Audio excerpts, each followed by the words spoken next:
I think a big thing that we need to think about as marketers is like, what questions can we ask on your onboarding that makes the user think, oh my God, this company's in my brain. They get it. And really the insights many times don't happen on calls. It happens 2 weeks later when you're taking a shower. Like it just crystallizes in a certain vector and well, this is it. This is what we got to do. Dude, there's no silver bullet, right? Like you just have to do really high quality work, do it really quick and make sure you're doing it tangentially in the right direction.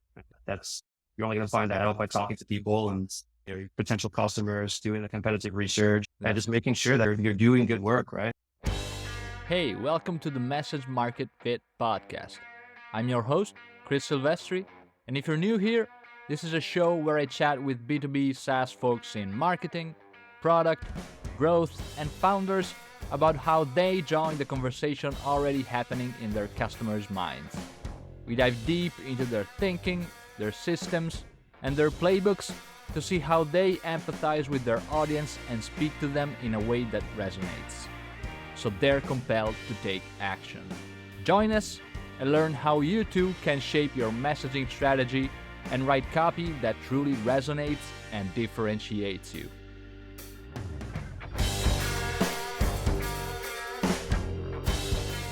I am super excited about my guest today, Foti Panagiotakopoulos. Foti is the founder at GrowthMentor, a curated platform to get startup and marketing advice from invite-only mentors with proven experience. In this episode, we chat about how the idea for GrowthMentor came about, the importance of talking to people and getting feedback versus just consuming content, how Foti interviews every mentor personally to ensure quality, using Reciprocity to get mentors to offer their time for free, and much, much more. Let's dive right in. Hey Foti, thank you so much for being here and welcome to the podcast. How are you? Thanks for having me. Awesome. All right, so GrowthMentor. We are going to cover some of your background and how you do messaging, but first I wanted to ask you, where did you get the idea? Because I think it's pretty genius. It's a unique idea, and yeah, the way that you do it as well is super unique, and we'll get into that, but how did you get started? It was one of those scratch your own products. So I needed something like exactly like this and it didn't exist. So I packed it into existence by using Upwork. I would just chat with marketers over there, freelancers about Google ads and Facebook ads and just share a screen and be like, oh, I'm thinking about doing it like this. Give me some feedback. What do you think? I'm on the right track. And then just have conversations about the work that work peer to peer and helped me a lot because I used to be one of those guys who spent a lot of time watching YouTube videos and reading blog posts one after the other. It's easy to fall down that hole, just overconsumption of content. Was very cognizant. Felt like a labor doing it. It was just really, it didn't feel right. Because I used to, like when I started marketing, I would just jump in, full Dunning-Kruger model, and think for this, going for it. That's a lot of stuff done. But then as you start to learn a little bit more, wow, there's this whole other world out there that you don't know about, and you get drawn into just reading and watching and listening, and it can really kill your mojo, like getting shit done. Yeah. And by just talking to people, I felt that was a much more effective way. I just experienced that when it was around 2016, and I stumbled on it a little. And then 2018 actually was the year that we launched. So it was a full 2 year, like thinking around, should I do this? Should I not? So what was the sign that told you, okay, it's a good idea? Just breaking it down. I was like, I had this big idea. What needs to, I was like, all right, need to like make the wireframes, show it to a developer, get a quote, see what happens next, decide on what to hire. And so actually this isn't insanely difficult. Some context, my wife was an English teacher at Microcopy, which is like a language tutoring platform. And she was jumping on calls teaching English to a bunch of people around the world. And I was like, that's literally exactly what we want to build, but just for marketing stuff. So I had a bit of a reference point. I could point to the desk to be like, so how much would it cost like an MVP of Python? And they're like 20 grand. And I'm like, oh shit, okay, that's doable. Yeah. So then it was just like, just believing that it's real and possible. And then you just do the work. Yeah. That sounds really simplistic. It's whatever. No, that's awesome. I feel the pain because I'm one of those guys as well, like always trying to learn what's the next thing, that just-in-time It's chasing the learning. dopamine, Yeah. And yeah, I truly understand how hard it is when you have so much content. So one thing that I try to do is using mostly paid courses. I think that using those as like a distillation of what someone else learned is great. It's much more useful and efficient than just going online and watching YouTube videos, free content that a lot of times it's diluted. But Yeah. at the same time, whenever a course comes out, it's probably the sign that thing doesn't really work anymore, that it's a bit outdated. So I think you had a great insight in the sense of, yeah, let me go and speak to the people who are doing this stuff right now so that I can learn the actual up-to-date information, right? Yeah. You think Yeah, about it in the 1500s and 1400s, you had the apprentices and you had the masters, right? You want to be a blacksmith. What did yeah, you do? You worked as an apprentice under a blacksmith. You were in the foundry, and it was terrible, but like you were there, you didn't do all the grunt work. It's just come to the masters doing the thing. yeah, exactly. All right. Yeah, I'm curious about your background. How did you get into growth, marketing, and all this stuff that led you to then having this Yeah. idea? So I studied finance Huh? and in university in London, and I graduated right as Lehman Brothers was exploding. And I tried to get a job and it just wasn't happening. And at the point in time, my older brother had just started working with his tech startup, and he is an engineer, so a data center engineer, and he had the whole thing going. Dude, well, forget about all this jobby job stuff. I just come work with me. You take over all the business stuff. Let me focus on what I'm doing. Like, all right, sounds great. Degree in business, shall we say? Shouldn't be that difficult. But I had no idea about anything digital. And it was one hell of a learning curve to get in. Mm, But I liked it though, really, because like I'm a numbers guy, and I just, wow, all the stats that we were running, like I can apply that to marketing, actually get a real sort of idea of what's working and why it's working. And I think that this call right here is going to be more of the qual side, right? yeah. The qual But side, it's which fine. I really enjoy. Yeah. Yeah. We like to combine both. Sometimes you need to use quantitative to inform the qualitative side as well to get some context. So yeah, that's all good. Yeah. Yeah. And vice versa. I use qual and quants to make sense of the qual sometimes. Yeah. It's overwhelming. Yeah. But yeah, so that was very, very like non-traditional sort of entry into Yeah. marketing. I was doing growth before people called it growth. Yeah, awesome. So speaking of growth mentor, this is a question that I typically ask my clients. Gives me a pretty good idea of like their understanding of the audience of the market, the business. So in your own words, what would you say growth mentor does and how you help your audience?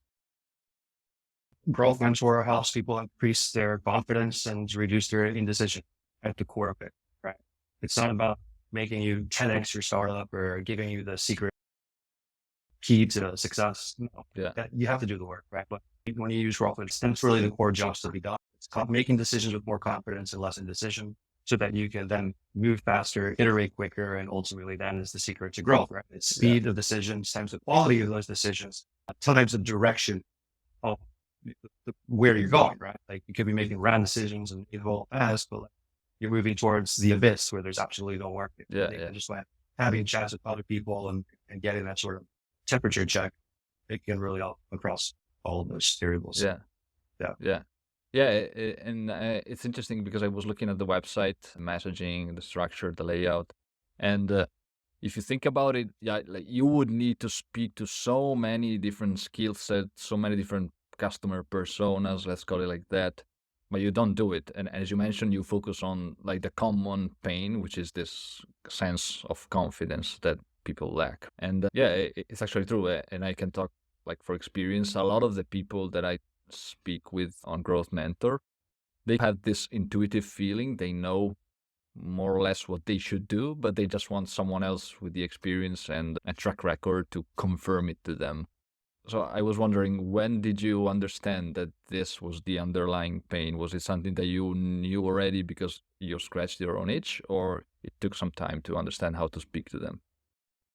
Yeah. This was one of the pieces going into it from the very Ah, beginning, because that was nice. literally my problem. I Yeah. had very low confidence in decisions and I was come up with multiple different ways to do things. Version A, version B, version C. And you're like, oh, let's talk about it. And I'm not sure which one I should do. And I do not. It's just paralyzed because I just wasn't sure. Like this, specifically speaking with paid ads. It's like there was a lot of money. I was working in a very highly competitive space with CPCs around $10, $15, and you just can't screw around. So you don't want to waste your company's money. And that's like I just ended up being paralyzed. That's really what I benefited when I did those calls on Upwork. It was like, when you talk to someone who's charging $200 an hour and who's has this crazy track record, and you're doing like, this is great. Like, this is exactly how I would do it. Go on. You feel so good then. Like, all right, let's stop uploading all the tabs and just get to work.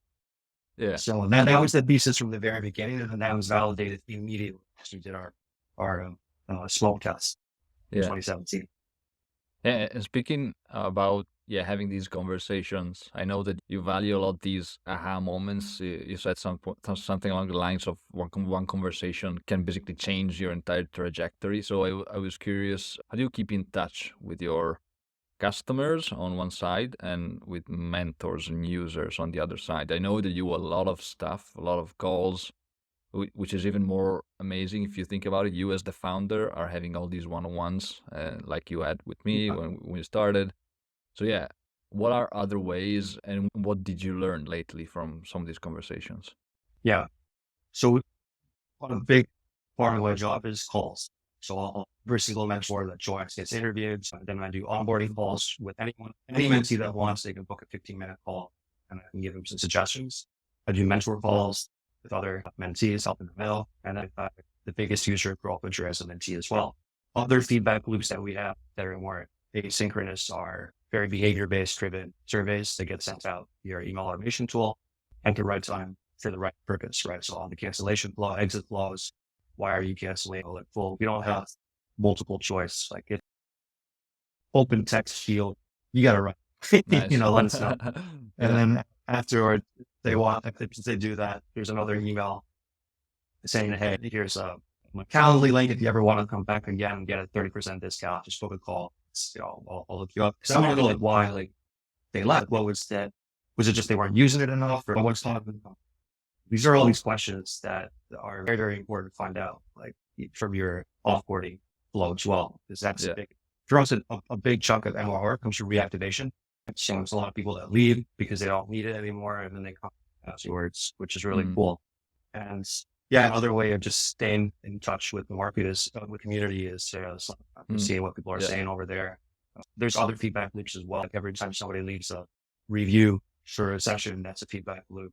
They leave a video testimonial when they're prompted after they leave a review, do another loop. And so for me, a big priority is just doing calls. That's where I learn the most. Everything else is cool, but most of my intuition is built from jumping on dozens of calls per month with people. And that's either the mentees or the mentors, and really getting that very like ear to the real room, being in touch with what's really happening there. Yeah. I saw somewhere that you did like 330 mentors you spoke in 2023 alone. That's almost one per day. So I was wondering, like, why not delegate it? Why do you pay so much importance in doing it yourself? Because I want to build relationships with the mentors, right? That's number one. I think that's been the bedrock of GrowthMentor is that everyone knows me, like the home in between all the different folks. Yeah. And I think that's really important for our business, at least, is just making sure that everyone understands like directly from me what's expected to when you join GrowthMentor. And like the TLDR is like not a lot. You just have to, if someone books a call, to accept or decline it. Like you don't have to do loads of calls and walk everything with that. There's so many requirements. And then also just so they can get the general culture and vibe, right? What we're all about, right? Because I think there's a lot of room for misinterpretation with GrowthMentor that some people might think they can use it as a pitching fest to get clients and all that. Yeah. And that's why I do it, just to make sure that everyone's aligned that this is not for you if you want to just use it to pitch our mentees and use it as this, that like we're looking for mentors that genuinely enjoy talking about their craft, helping people. And if you help someone out and they're like, hey, can I work with you? What options do you offer? By all means, call platform, do your thing, and we're rooting for you. But that shouldn't be the primary sort of motivation for joining GrowthMentor. That's why I do the calls, just to ensure that quality of service is there. And lastly, why I do it is it's so fun. It's my favorite part of the job, just talking to super smart people, learning from them. And yeah, we recently went to London for a GrowthMentor event, and 50 people joined up, had beers till 1 o'clock in the morning. A couple of the mentors, that's from keeping that personal sort of relation, that touch with your people. So if I delegate that out, that's going to be lost. Yeah, and I was actually supposed to join the London event, but something came up last minute, one of these podcast interviews, so I couldn't make it, but I'll make the next time. one. We do every few months. Awesome. So the other thing that I wanted to ask, when it comes to the work that mentors like me do, a lot of us offer these calls for free, right? On the platform, offer their time, commitment. So I was wondering, this to me is a brilliant example of using reciprocity from you, as you can call it persuasion, but actually like it's a give and take from both sides. And I was wondering, what did you learn from this dynamic? And also, how did you put it in place?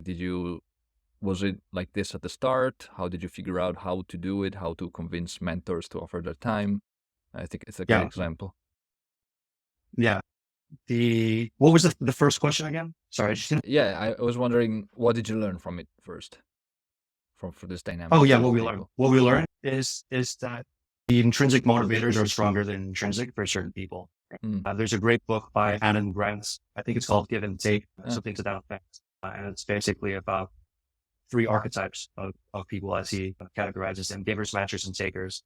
And they said, what's the most successful? Matchers are the ones that you give me one, I'll give you one. Takers are like, hey, well, I'll just take whatever I can get. And givers are like the ones that genuinely enjoy it. Yeah. And he starts the book, not a spoiler, but it's only in the first 3 pages, so I can say it. Like, what do you think the most successful people are that he interviewed? Doctors, business people, all this. Givers, matchers, or takers? And who's the most unsuccessful? Oh, that's you. Yeah, givers, probably the most successful. And the most unsuccessful? Takers, I think. No, the most unsuccessful are givers. But the most successful are also givers. Okay. Yeah, so there are different ways to give. Exactly. If you give and you just put yourself down for people to walk over, that's not good.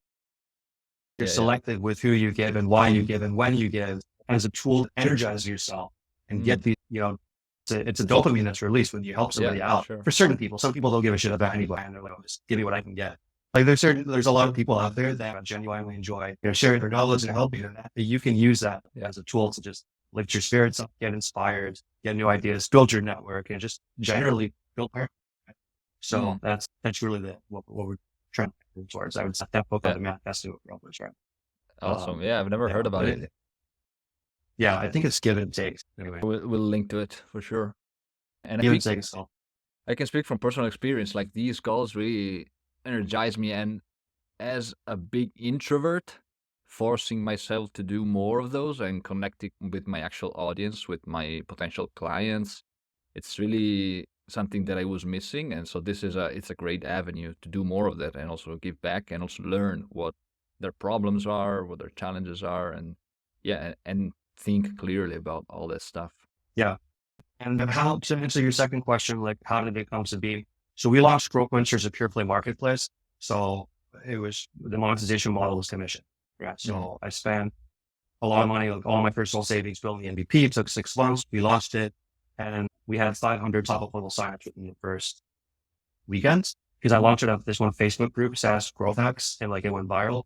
And it was like, oh my God, this is so great. And they created an account, but like no one, I think like one person booked a call with the first person ever with a Valley Crashian. He was the first guy to get a paid call. And it was like, oh my God, we made $2 because it was like 15%, like $25, something like that. And it felt so good to make those $2. But then 2 weeks passed forward and there was no other paid sessions being booked. And I was like, oh my God, what have I gotten myself into? Because I was doing the calculations based on, we're going to have 50 bookings a day. Because there's another platform, clarity.fm out there that was charging like the average rate was like $2, $3 a minute. Like, all right, well, this is like $25 for a half an hour call, $50 an hour, friendly rates.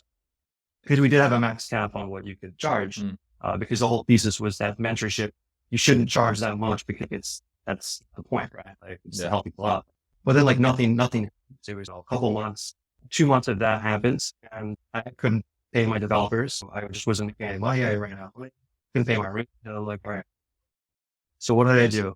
I removed the sign up link from the website, and instead of putting that create an account, I pushed it to a type form, which is like request access to create an account. Yeah. Everyone had to fill in a type form with, I forgot how many questions, but it was a lot. I had a lot of frictions at the front. I was like, who are these people creating an account and not activated? And what do they want? So at the end of it, they said, okay, to get access, you have to jump on a call with the founder so that he can give you some personalized recommendations. And then I jumped on 50 calls with different people over that next step. 1 month, we launched in September. Like by end of October, I knew like this was not sustainable. And then November, it was just, all right, let's just talk to people more. Yeah. So I just talked to as many people as possible. And what I found out was that they didn't trust the product because there was no social proof. There were no reviews on the Mentors profile page. So I was like, well, how do I get reviews? And a lot of the mentors on onboarding, they're awesome. They're like, this is great. I just want to mentor people. Their jobs to be done was like, I want to give back to founders and talk about stuff. And so I'm like, all right, send an email to the mentors. Everybody, like, if I give you the option to go free, would you do it to get some social proof? And they're like, hell yeah, sure, whatever. So then I quickly sent I traded a ticket for my devs and like, if rate equals 0, if they set rate equals 0, bypass Stripe because it was Stripe Connect and there's like this error integer value 0 because there's that minimum fee that you have to protect it. So like he built it so that we could allow the mentors to go for free, and like they all just went free. And then all of a sudden it was like free to create an account and free to book calls with mentors. And then boom, hockey stick growth in sessions requested booked, reviews off the wall, right? Getting left for the mentors. Yeah. Amazing social proof being plastered on LinkedIn. The mentors are really happy. Everyone's happy. And I'm like, holy shit, this is great. It's happening. We have traction. But still like 15% commission again times $0 is still 0. So there was like no revenue. So that was not sustainable either. So that's when I had the idea to put a paywall in front and then set up this. I thought it was a nice compromise. Like, look, we're not going to force you to do calls for free because your time is like your choice at a root. But like you have to get 3 reviews before you can set a rate, which everyone thought was fair. And then that's what we did. And most of the mentors just stayed free after doing calls, after getting a 3rd review. Yeah. So that's just the culture that we have now. It's like this positive peer pressure. Like, what, you're not going to like, don't you want to help people? It's just a culture and vibe of GrowthMentor now. It's primarily like intrinsically based and just, let's chat to chat. If something comes of it, it's a natural byproduct of helping, right? Mm-hmm. The best salespeople will tell you, you want to sell something, help first, right? Offer some value, make them trust you, build up that credibility in your buyer's eyes. And then it's so easy. Then you're not even selling. Then like it's just lined up. So having said that though, because some people might take that bit out of context, GrowthMentor is not the purpose of, there's this one review on Reddit where he booked a call with the mentee. Well, I paid $2,500 for the services afterwards and I didn't get anything. And GrowthMentor is a scam because they just want to pitch. I'm like, dude, okay. So because that notion is out there, like GrowthMentor is not a pitch fest. That's not the point of it. It's, if it happens, fair enough. Like, why shouldn't a mentor be able to offer his services? Like, he just helped you out for free. Like, you're interested in working with them. Like, why not? I think that's totally fine. And it happens really often. It's mutually accepted. And it's just a really good way as well to hire people because you can talk to them first, low commit. And if you have that mutual chemistry, then by all means, go off platform and get the deal. Yeah, also. And I love it because it's so counterintuitive, the fact of, let's do it for free and let's see what happens. And then that way you actually got validation for the idea. So it's also a great example of adding friction to a process in order to make it better. Do you have any other examples of how you use friction on the customer side and on the mentor side to help you? On the mentee side, when somebody creates an account, they have to fill in their mentee profile page, which includes answering a bunch of questions like, what is your challenges, your strengths, and all this information that helps give the mentor some context as well. Also, friction on the session request form. There used to be a single open text field. What do you want to talk about? Yeah. But then people would either rant too much or not put enough information. So now we split it. And it's like, all right, what's your problem/challenge? And then another question is, what's the desired outcome of this request? Sure, it adds a little bit of friction because now you have to think that, but at the end of the day, it's important for the mentor to be able to reverse engineer what success looks like in your mind to be able to help you. So help me help you. I think that if you can position friction, and that's sort of the Tom Cruise scene where Cuba Gooding Jr. and Jerry Maguire, like, let me help you. This is what we need to be thinking about. We're thinking about friction. Right? If you're taking their time, but in a way that they understand that, look, this is going to help me later on by just spending an extra couple of seconds to fill out this form field. Maybe it's going to influence the algorithm to give me personalized suggestions later, or maybe a customer success agent will reach out to me afterwards and help me onboard better because I've gone through this friction-y process. And they're going to be fine with it and they're going to appreciate it. I think a big thing that we need to think about as marketers is like, what questions can we ask on your onboarding that makes the user think, oh my God, this company's in my brain. They get it. Like, I'm a big proponent of using your onboarding process as a form of marketing. Yeah. So you're asking these questions so that they can feel internally like I'm in the right place, and it reduces the anxieties big time. And any objections they might have had, they're just balled at that way, right? That's why our onboarding wizard is like 8 questions long, but we have a 90% completion rate on the onboarding wizard because our users actually enjoy going through and answering these questions because they feel heard. Yeah, I get it. Yeah. Awesome. Yeah, I love it. And also the other important thing, especially when you add this amount of friction, it's important, I think, to set expectations for that beforehand. So on your website, for example, so what are ways that you do it on your website through messaging, through the UX, through the layout, social proof? Yeah. So to set expectations of how much friction is going to be involved, we have the progress guide, shows you what percentage you are with your process. And then below each question, there's a little call out section where it says, why are we asking this? Yeah, nice. Very short, one line microcopy explaining why we're using it, why we're asking for this piece of information. Yeah. And I think also, like, even before the onboarding, I think there's a lot of great information on the website. One thing that I saw that was, I think, super important, you have a lot of great FAQs that address potential objections. And one thing that I see with a lot of companies that I work with, SaaS, a lot of them don't really use contextual FAQs, and you do it really well. How do you learn what these questions are? Is it by speaking with the mentees and mentors, or how? What else? Yeah, just mostly live chat. Yeah. Hold on, I think. Yeah, my battery charger is behaving well on my little dock. Okay, I think I got about 10%. I think we'll be good. But yeah, basically through live chat, and also by just doing that message mining. So speaking of, you said paid courses. I watched this one paid course in 2017, I think.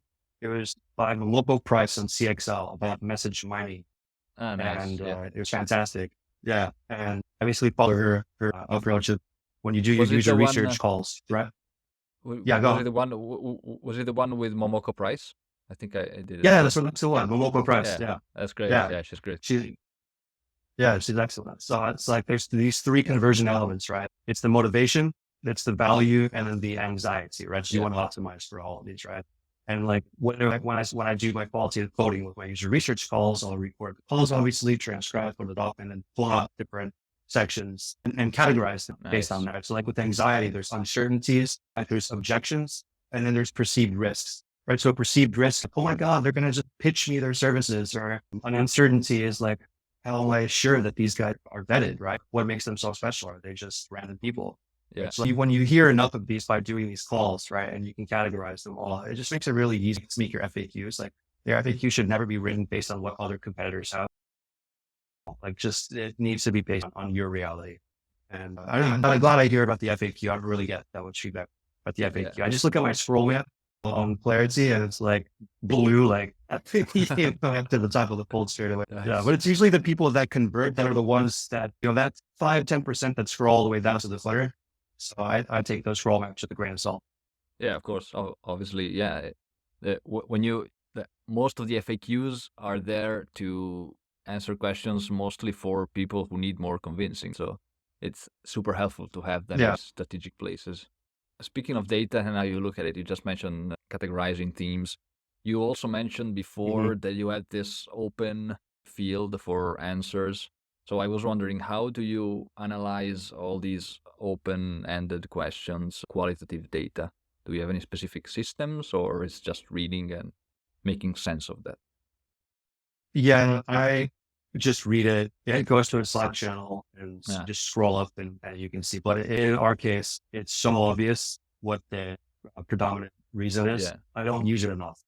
So Yeah. okay, I don't really need to be a genius to figure that out. Yeah. Yeah, it's such a high percentage. It's just literally just, yeah, sure. So it's very similar usage patterns at the gym.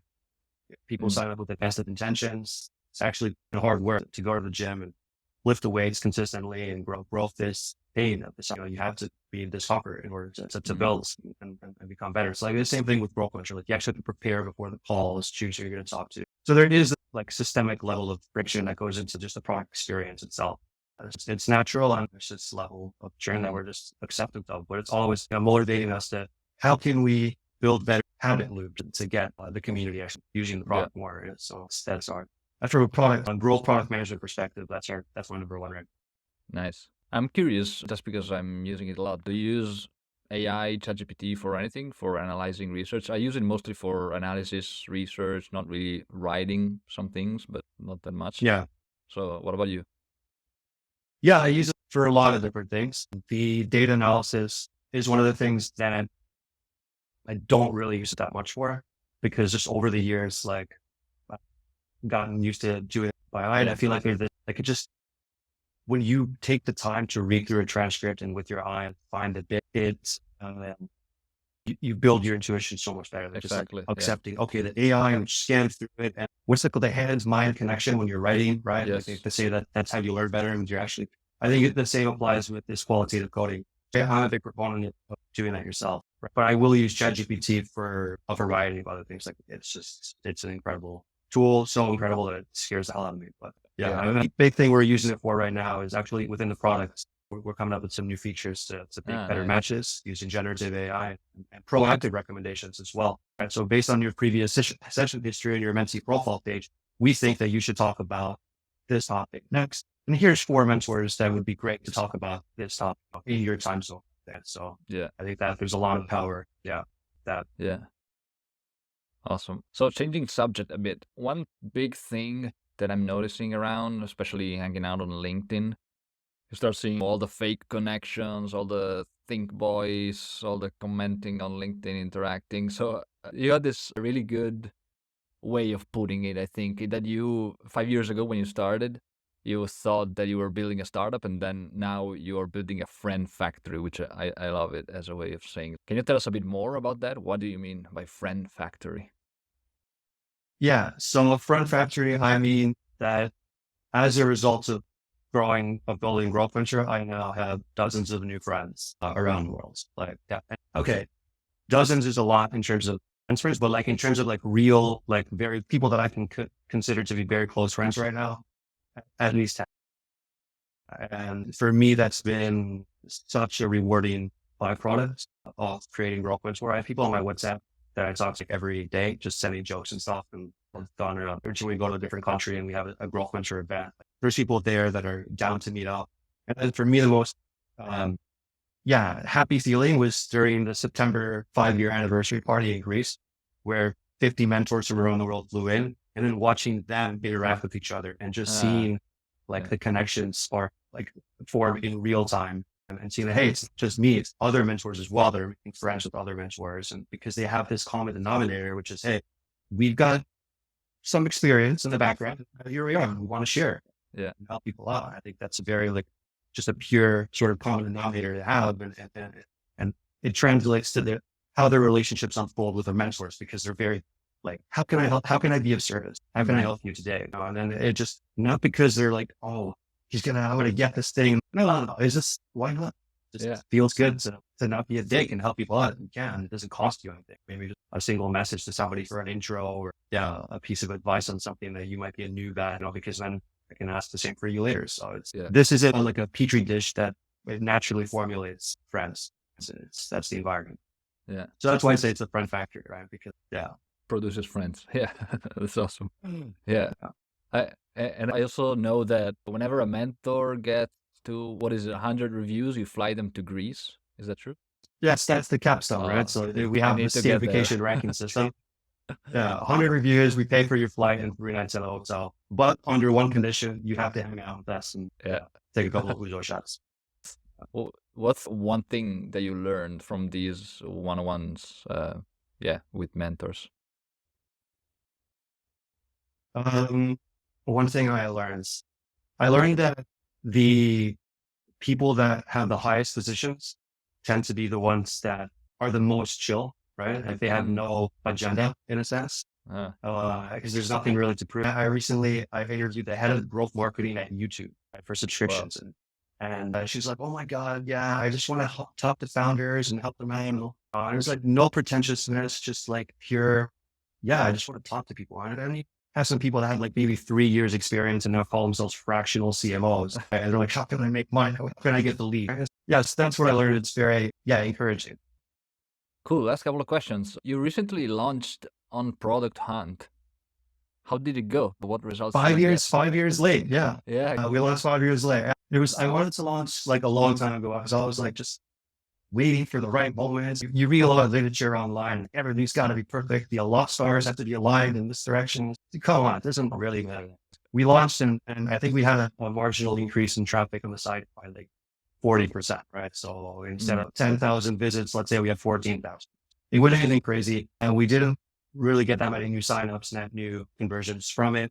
For me, it was exciting, just like competing against the other guy. I think it was Peer. I forgot the name. Number one. It was fun, but yeah, I feel like Product Hunt's overhyped right now. It's not what it used to be like 3-4 years ago. Yeah, don't stress too much about it. It's going to change your life whatsoever. Yeah. And I think if you look into it, a lot of those, I know they also buy likes and interactions. So a lot of those Oh my God, the moment we launched, yeah, that's crazy. Yeah.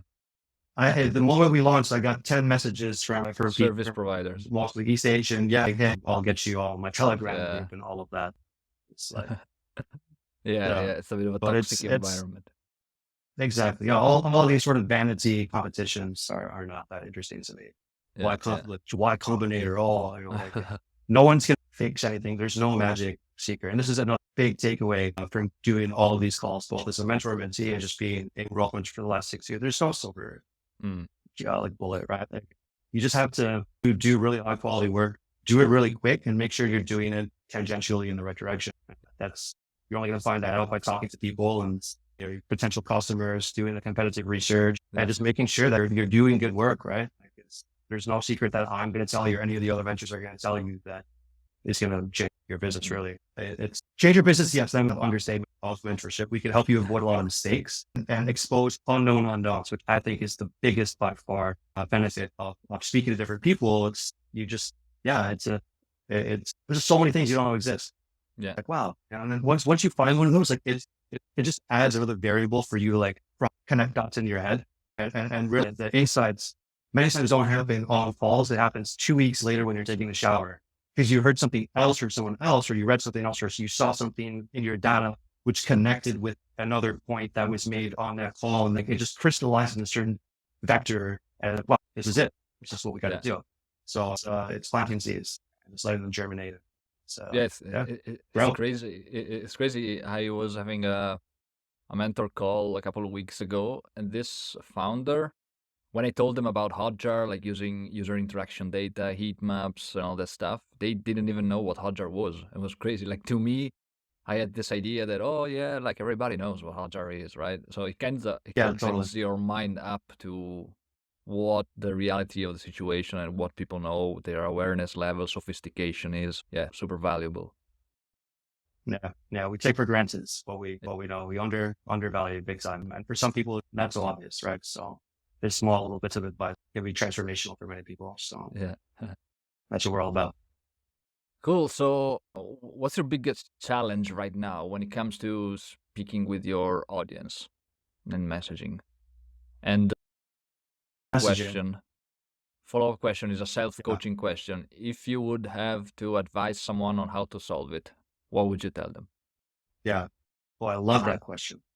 Okay, so my biggest messaging challenge right now is that I have way too many different ICPs. So we have the bootstrap startup founder who is just he cracks $2,000 a month in revenue. Then we have the MBA graduate who doesn't want to go back into corporate and wants to make their own startup and startup curious. And we have the VP of growth who's like really stressed out but doesn't want to show it to their team. And the junior marketer is like, how do you create messaging on the homepage really that kind of can target everybody generically enough as to not exclude some, but at the same time have enough specificity to be like, okay, I'm in the right place. Let's go.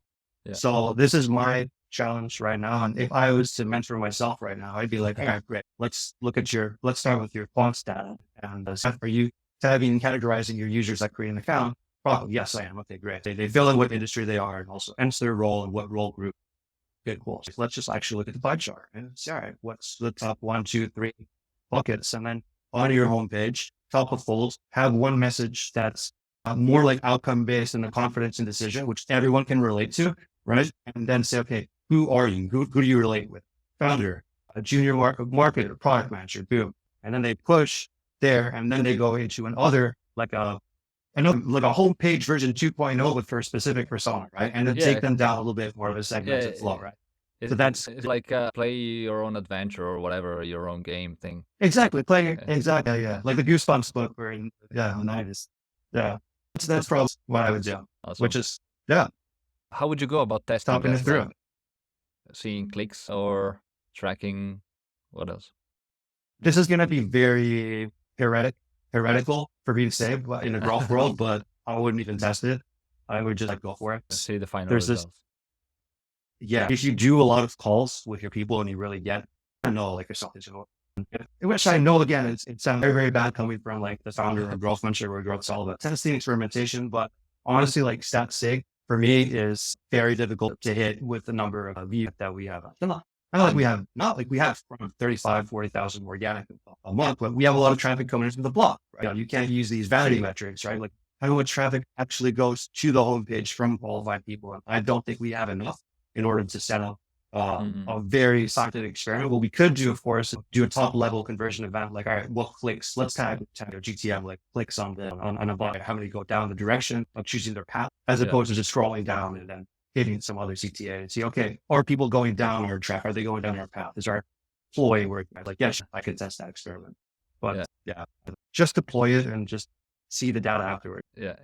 No, I think when it comes to growth, one of the most important things is actually understanding your audience and empathizing with them. And I think, as you said, having that intuitive feeling, and I think you do it very well. So you shouldn't feel like if you don't track every single thing, that's all good. I've done thousands of polls in the last few years, exact my own way. So I have an idea. Cool. Last question is, I know that you're into heavy metal. And do you still use it as a productivity hack? I read somewhere. Oh my God, you saw that. Yeah. Yes, I love that hack. It's actually putting on heavy metal and then recording yourself so that you actually feel like watching you. That's great. Oh, hell yeah. Yeah, I do that. I still do that. Right? Whenever I'm feeling like I'm drifting and I'm getting a little bit too wobbly, all 100 times, all right, what's the one thing I want to do? I'm full of my playlist. Yeah, it's a heavy metal. Hold on. I'll tell you right now. Hold on. My favorite. Yeah. I'll tell you 1 second. It is Disturbed, Immortalized. Nice. I will check it out. Put it up. Yeah, Disturbed, Immortalized. Imagine Foti just listening to that. Headphones, just Loom, recording the screen. And I put a $200 in front of my computer. I'm paying myself $200 an hour. You're my employee. You better not be screwing around because I'm watching your screen and I'm seeing you. And then just a race against the time. Like, how can I do as much output as possible within that 1 hour and take those $200? Yeah, I love it. Great. It's like a big brother. And then, exactly. Yeah. And then you have the video as well. You can be like, in the future, be like, yeah, this is me setting up this campaign or whatever. And I did it in an hour with heavy metal music. I should probably make a compilation. Yeah. I love these. That would be amazing. Awesome. Yeah. All right. So 40 people can find, obviously, growthmentor.com. Where can they find you? LinkedIn? Where else? LinkedIn. I'm not active at all on Twitter, although I probably should be. LinkedIn's the place. Awesome. All right. Thank you again so much. It's been super helpful, and speak soon. Yeah, it's been fun. Thanks for having me on, Chris. Yes. Thank you so much for listening to the pod. I hope you enjoyed the episode. If you did, the best thing you could do to support the show and help me as a small business owner would be to leave a review. Head over to Apple Podcasts or Spotify and let me know what you think. If you don't want to miss future episodes, subscribe, and if you have any feedback, questions, or suggestions for future episodes, just hit me up on LinkedIn at Christopher Silvestri or Twitter at SilvestriChris. Speak to you next time.